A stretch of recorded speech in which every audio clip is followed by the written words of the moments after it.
ಶಿಕ್ಷಣ ಸಚಿವರಾದಂತಹ ಮಧು ಬಂಗಾರಪ್ಪ ಸರ್ಗೆ ನಿಮಗೆ ನಿಜವಾಗ್ಲೂ ನೀವು ಶಿಕ್ಷಣ ಸಚಿವರಾಗಿ ಒಂದು ಕರೆಕ್ಟ್ ಎಕ್ಸಾಕ್ಟ್ ಒಂದು ರೆಕ್ರೂಟ್ಮೆಂಟ್ ಅಲ್ಲಿ ಎಷ್ಟು ವೇಕೆನ್ಸಿ ಇದೆ, ಎಷ್ಟು ಫಿಲ್ ಆಗಿದೆ ಅಂತ ಒಂದು ಮಾಹಿತಿನೇ ಗೊತ್ತಿಲ್ಲ ಅಂತ ಅಂದ್ರೆ ನೀವು ಶಿಕ್ಷಣ ಸಚಿವರಾಗಿ ಏನಕ್ಕೆ ಇರ್ತೀರಾ ಅಂತ ಗೊತ್ತಾಗ್ತಾ ಇಲ್ಲ. ಇವತ್ತಿನ ದಿನ ಎಷ್ಟು ವೇಕೆನ್ಸಿ ಇದೆ ಅಂತಾನೆ ನಿಮಗೆ ಗೊತ್ತಿಲ್ಲ ಅಂತ ಇನ್ನೊಂದು ಹೇಳಿಕೆ ಕೊಟ್ಕೊಂಡು ನೀವು ಇದು ಮಾಡ್ತಿದ್ದೀರಾ, ಆಟ ಆಡ್ತಿದ್ದೀರಲ್ಲ ಅಂತ ಅಂದ್ರೆ ಶಿಕ್ಷಕರಾಗಬೇಕು ಅಂತ ಹೇಳಿ ವರ್ಷಾನುಗಟ್ಲೆ ಹಗಲು ರಾತ್ರಿ ಕಷ್ಟಪಟ್ಟು ಓದ್ತಾ ಇದ್ದಾರೆ. ನೀವು ಅವ್ರ ಬಗ್ಗೆ ಒಂದ್ ಸ್ವಲ್ಪ ಕನ್ಸರ್ನ್ ತೋರಿಸ್ತೀರಾ? ನೀವು ನಿಮ್ ಬಿಸ್ನೆಸ್ ಮಾಡ್ಕೊಂಡಿದ್ರೆ ಹೆಂಗೆ ಹೇಳಿ? ನಿಮ್ಮವೇನು ಪ್ರೈವೇಟ್ ಸ್ಕೂಲು ಕಾಲೇಜಸ್ ನಡೆಸಬೇಕಾ? ನೀವೇ ಯೋಚನೆ ಮಾಡಿ. ಫಸ್ಟ್ ರೆಕ್ರೂಟ್ಮೆಂಟ್ಗೆ ಎಷ್ಟು ವೇಕೆನ್ಸಿ ಇಲ್ಲ ಇದೆ ಅಂತಾನೆ ಗೊತ್ತಿಲ್ಲಲ್ಲ ನೀವು. ಇವತ್ತು ಹೇಳ್ತಾ ಇದ್ದೀರಾ ನೀವು HK ಬಾಗೋದು 70% ಅಂತ ಹೇಳ್ತಿದ್ದೀರಾ ನೀವು. ಅಲ್ಲಿ ಆಕ್ಚುಲಿ 80% ಅಂದ್ರೆ ಟೋಟಲ್ 6586 ಹುದ್ದೆಯಲ್ಲಿ 84 ಹುದ್ದೆಯಲ್ಲಿ 5264 ಹುದ್ದೆ ಅಂದ್ರೆ 80% ಫಿಲ್ ಆಗ್ತಾ ಇದೆ HK ಬಾಗೋದು. ನೀವು 70% ಅಂತ ಹೇಳ್ತಾ ಇದ್ದೀರಾ. ನೀವು ಪರ್ಸೆಂಟೇಜು ಗೊತ್ತಿಲ್ಲ ಎಷ್ಟು ಪರ್ಸೆಂಟೇಜ್ ಮಾಡ್ತಾ ಇದಾರೆ ಅಂತ ಹೇಳಿ.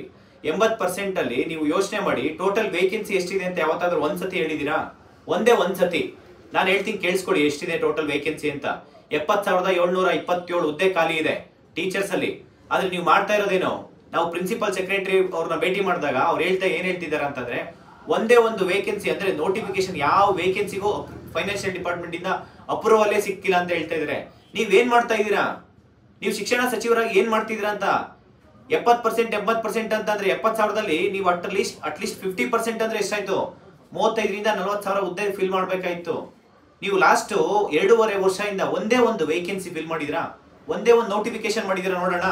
ಒಂದು ನೋಟಿಫಿಕೇಶನ್ಸ್ ತೋರಿಸ್ಬಿಡಿ ನೋಡೋಣ. 3 ವರ್ಷ ಆಗಿದೆ GPSTR ನೋಟಿಫಿಕೇಶನ್ ಆಗಿ. ಆ ನೋಟಿಫಿಕೇಶನ್ ಇನ್ನೂ ಕಂಪ್ಲೀಟ್ ಮಾಡಕ್ಕಾಗಿಲ್ಲ ನಿಮ್ ಕೈಯಲ್ಲಿ. ದೈಹಿಕ ಶಿಕ್ಷಕರು 2008 ಅಲ್ಲಿ ಆಗಿರೋ ನೋಟಿಫಿಕೇಶನ್ಸ್ 17 ವರ್ಷ ಆಗಿದೆ, ಇಲ್ಲಿವರೆಗೂ ನೋಟಿಫಿಕೇಶನ್ಸ್ ಮಾಡಿಲ್ಲ. ನೀವು ಶಿಕ್ಷಣ ಸಚಿವರಾಗಿ ಮುಂದುವರಿಬೇಕು ಅಂತ ಅಂದ್ರೆ ನಾವು ನಿಮಗೆ 10 ದಿನ ಗಡುವು ಕೊಡ್ತೀವಿ. 10 ದಿನದಲ್ಲಿ ನೀವು ಎಲ್ಲ ವ್ಯವಸ್ಥಿತವಾಗಿ ಎಷ್ಟು ವೇಕೆನ್ಸಿ ಇದೆ, ಎಷ್ಟು ನಾವು ನೋಟಿಫಿಕೇಶನ್ ಮಾಡ್ತೀವಿ, ಯಾವಾಗ ಮಾಡ್ತೀವಿ, ಎಕ್ಸಾಮ್ಸ್ ಯಾವಾಗ ಕಂಡಕ್ಟ್ ಮಾಡ್ತೀವಿ, ಮತ್ತೆ ಆರ್ಡರ್ ಯಾವಾಗ ಕೊಡ್ತೀವಿ ಅನ್ನೋದು ಇರ್ಬೇಕು ಅದರಲ್ಲಿ. ನೀವು ಇಷ್ಟ ಬಂದಂಗೆ ನೀವು ಇಷ್ಟು ದಿನ ಏನೋ ಸುಮ್ಮನೆ ಇವತ್ತು ಮಾಡ್ತಾರೆ ನಾಳೆ ಮಾಡ್ತಾರೆ ಅಂತ ನೋಡ್ತಾ ಇದ್ರೆ 2.5 ವರ್ಷದಿಂದ ಒಂದೇ ಒಂದು ವೇಕೆನ್ಸಿ ನೀವು ಫಿಲ್ ಮಾಡಿಲ್ಲ. ನಾನು ಎಲ್ಲ ವಿದ್ಯಾರ್ಥಿಗಳಲ್ಲಿ ಅಂದ್ರೆ ಟೀಚರ್ಸ್ ಆಸ್ಪಿರೆಂಟ್ಸ್ ಅಲ್ಲಿ ಮನವಿ ಮಾಡ್ಕೊಂಡೇನಪ್ಪ ಅಂದ್ರೆ ಎಲ್ಲರೂ ಒಟ್ಟಾಗಿ ನಾವು ಇನ್ನು 10 ದಿನ ಗಡುವು ಕೊಡೋಣ. ಮಾನ್ಯ ಶಿಕ್ಷಣ ಸಚಿವರಾದಂತಹ ಮಧು ಬಂಗಾರಪ್ಪ ಅವರು ಈಗ ನಿಜವಾಗ್ಲೂ ನೀವು ಶಿಕ್ಷಣ ಸಚಿವರಾಗಿ ಮುಂದುವರಿಬೇಕು ಅಂತಂದ್ರೆ ರೆಕ್ರೂಟ್ಮೆಂಟ್ ಎಷ್ಟಾಗುತ್ತೆ, ಫೈನಾನ್ಷಿಯಲ್ ಡಿಪಾರ್ಟ್ಮೆಂಟ್ ಇಂದ ಎಷ್ಟು ಅಪ್ರೂವಲ್ ಆಗಿದೆ, ಅಲ್ಲಿ ಪ್ರಿನ್ಸಿಪಲ್ ಸೆಕ್ರೆಟರಿ ಅಂತ ಕೇಳಿದ್ರೆ ಒಂದೇ ಒಂದು ನೋಟಿಫಿಕೇಶನ್ಸ್ ಒಂದೇ ಒಂದು ವೇಕೆನ್ಸಿಗೆ ಅಪ್ರೂವಲ್ ಸಿಕ್ಕಿಲ್ಲ ಅಂತ ಹೇಳ್ತಾ ಇದಾರಲ್ಲ. ಬರೀ 5264 ವೇಕೆನ್ಸಿ ಫಿಲ್ ಮಾಡಿದ್ರೆ ಸಾಕಾ? ನೀವೇ ಯೋಚನೆ ಮಾಡಿ. ಇಲ್ಲಿ ಅಖಂಡ ಕರ್ನಾಟಕದಲ್ಲಿ ಪ್ರತಿಯೊಬ್ಬ ಆಸ್ಪಿರೆಂಟ್ಸ್ ಟೀಚರ್ ಆಗಬೇಕು ಅಂತ ಕಷ್ಟಪಟ್ಟು ಓದ್ತಾ ಇದ್ದಾರೆ. ನೀವು ಟೀಚರ್ಸ್ ರೆಕ್ರೂಟ್ಮೆಂಟೇ ಮಾಡಿಲ್ಲ ಅಂತಂದ್ರೆ ನಿಮ್ಮ ಶಿಕ್ಷಣ ಸಚಿವರಾಗಿ ಮುಂದುವರಿಯ ಅಂತ ಅವಶ್ಯಕತೆ ಇಲ್ಲವೇ ಇಲ್ಲ ನಮ್ಗೆ. ನೀವು ರಾಜೀನಾಮೆ ಕೊಡಿ ಪರವಾಗಿಲ್ಲ, ನಮಗೇನು ರೆಕ್ರೂಟ್ಮೆಂಟ್ ಆಗಬೇಕು ಟೈಮ್ ಟು ಟೈಮು. ಇಲ್ಲಿ ಲಕ್ಷಾಂತರ ವಿದ್ಯಾರ್ಥಿಗಳು ಟೀಚರ್ಸ್ ಆಗಬೇಕು ಅಂತ ಹೇಳಿ ಕಷ್ಟಪಟ್ಟು ಓದ್ತಾ ಇದ್ದಾರೆ. ಅವರಿಗೆಲ್ಲ ಏನ್ ಮಾಡ್ತಾ ಇದೀರಾ ನೀವು ಆರಾಮಾಗಿ ಲಕ್ಸುರಿ ಲೈಫ್ ಲೀಡ್ ಮಾಡಿದ್ರೆ ಆಗಲ್ಲ. ಅಲ್ಲಿ ಅವ್ರ ಕಷ್ಟ ಬಂದು ಒಂದ್ಸತಿ ನೋಡಿ. ಇಲ್ಲಿ ಧಾರವಾಡ, ಬಿಜಾಪುರ, ಚಂದ್ರ ಲೇಔಟ್, ವಿಜಯನಗರದಲ್ಲಿ ಎಷ್ಟು ಕಷ್ಟ ಅನುಭವಿಸ್ತಾ ಇದಾರೆ ಅಂತ ಹೇಳಿ. ಒಂದು ಟೈಮ್ ಊಟಕ್ಕೆ ಕಷ್ಟ ಆಗ್ತಾ ಇದೆ ಅವರಿಗೆ. ವರ್ಷಾನುಗಟ್ಲೆ ನೀವು ನೋಟಿಫಿಕೇಶನ್ ಮಾಡ್ತೀರಾ, ಇವತ್ತು ಮಾಡ್ತೀರಾ, ಬರೀ ಮಾಧ್ಯಮದ ಮುಖಾಂತರ ಒಂದ್ಸತಿ 4,000 ಅಂತೀರಾ, ಒಂದ್ಸತಿ 10,000 ಅಂತೀರಾ, 15,000 ಅಂತೀರಾ, ಒಂದ್ಸತಿ 20,000 ಅಂತೀರಾ, ಬಿಟ್ರೆ 50,000 ಅಂತ ಹೇಳ್ತೀರಾ. ಫಸ್ಟ್ ವೇಕೆನ್ಸಿ ಎಷ್ಟಿದೆ ಅಂತ ಫಸ್ಟ್ ಕೇಳ್ಕೊಡಿ. ನಾನು ಹೇಳ್ತೀನಿ RT ಮಾಹಿತಿ ನಿಮಗೆ ಕಳ್ಸಿಕೊಡ್ತೀನಿ. 70,727 ಹುದ್ದೆ ಖಾಲಿ ಇದೆ. ಅದರಲ್ಲಿ ನೀವು 80% ಅಂತಂದ್ರೆ ಎಷ್ಟಾಯ್ತು ಹೇಳಿ? 80% ಬೇಡ, ಒಂದು ವರ್ಷದಲ್ಲಿ ಅಟ್ಲೀಸ್ಟ್ 50% ಆದ್ರೂ ವೇಕೆನ್ಸಿ ಫಿಲ್ ಮಾಡಿ.